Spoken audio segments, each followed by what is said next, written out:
안녕하세요, 김지현입니다. 반갑습니다. 오늘은 인적자원관리 그 세 번째 시간, 인적자원관리에 엄청난 사건이 있었습니다 라는 주제로 오늘은 한번 살펴보도록 하겠습니다. 제가 지난 시간에 생산성을 높이기 위해서 이 테일러리즘이라는 패러다임이 오랫동안 지배했었다 라는 말씀 드렸는데요. 그러고 나서 테일러리즘으로는 더 이상 생산성이 더 이상 높아지지 않더라 라는 것들을 발견하게 됐다 라는 말씀을 드렸었는데요. 오늘은 바로 그 부분에 대해서 살펴보도록 하겠습니다. 1911년부터 1930년까지 테일러리즘이 굉장히 유행을 하게 되고요. 그러다가 생산성을 높이는데 재무적 보상만으로는 더 이상 되지 않는다 라는 것을 확인하게 된 계기가 바로 웨스턴 일렉트릭사에서 진행한 호손 실험 연구입니다. 이것은 하버드 대학교의 메이오 교수님 그리고 레슬러버거 교수님의 그 팀에서 진행한 연구인데요. 당시에 전화기를 만들던 회사였던 웨스턴 일렉트릭사에서 어떻게 하면 생산성을 더 높일 수 있을까라는 주제로 연구를 하게 됐습니다. 그래서 조명 밝기를 조절해 본다든지 다양한 시도를 해봤는데 생산성이 높아지지 않았던 겁니다.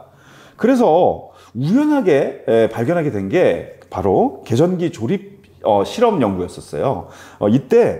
이때까지만 해도 임금을 많이 받으면 생산성이 높을 거다. 반대로 임금이 낮으면 생산성이 낮을 것이다. 라는 게 굉장히 지배적인 생각이었는데요. 또 그 당시만 해도 세계대전이라는 큰 일도 있었고 또 전시로 인해서 노동력이 굉장히 부족하고 또 황폐화되어 있는 그러한 상황에서 인격 또는 인간성은 사실 존중받기가 좀 어려웠습니다.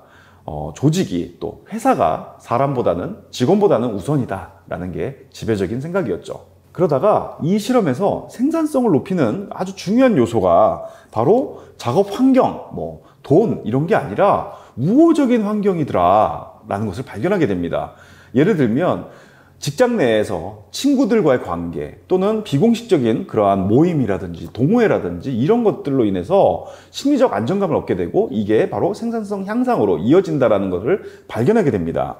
즉 행복한 근로자가 생산성을 높여줄 수 있다는 것들을 발견하게 된 거죠. 그러면서 인간관계 운동, 이런 노동운동의 주된 테마가 되고요. 이것은 1960년대까지 지속되게 됩니다. 인적자원관리 측면에서는요, 직원의 모티베이션이 굉장히 중요하다라는 것을 발견하게 된 중요한 계기가 되고요. 그러면서 조직 내에서 또 친구들의 관계 또는 그런 동호회라든지 다양한 집단에 대한 연구가 시작되게 되고요. 그러면서 이러한 집단을 이끄는 리더십도 굉장히 중요하다라고 생각하는 계기가 됩니다. 앞서서도 잠깐 말씀드렸지만은 세계대전이라는 아주 큰 일이 있었죠. 전시라는 아주 극도로 힘들고 어려운 상황에서 또 전쟁에 필요한 물자들을 생산하는데 빠르게 생산해야 되는데 필요한 많은 인력이 필요했었습니다. 그래서 적합한 인력을 선발하는 게 굉장히 중요했었죠. 그러다 보니까 심리검사가 발달을 하게 됩니다. 다양한 심리검사가 이루어지게 되는데 그 대표적인 것이 바로 IQ 검사, 지능 검사였습니다. 전쟁을 수행하는데 어떤 사람이 과연 우리가 필요한 업무를 잘 수행할 수 있을까 궁금했던 거죠. 이것들을 확인할 수 있는 방법으로 지능검사가 발전하게 되고요. 또 이후에 전쟁 이후에는 기업에서 사람을 채용하는데 선발하는데 많이 활용했던 도구가 됩니다.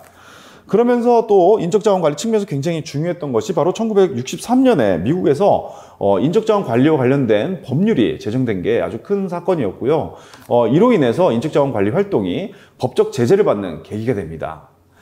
어떠십니까? 우리 인적자원 관리를 하는 데 있어서 굉장히 많은 사건들이 있었습니다. 이러한 중요한 사건들이 계기로 해서 현재의 인적자원 관리 활동이 만들어지게 됐고요.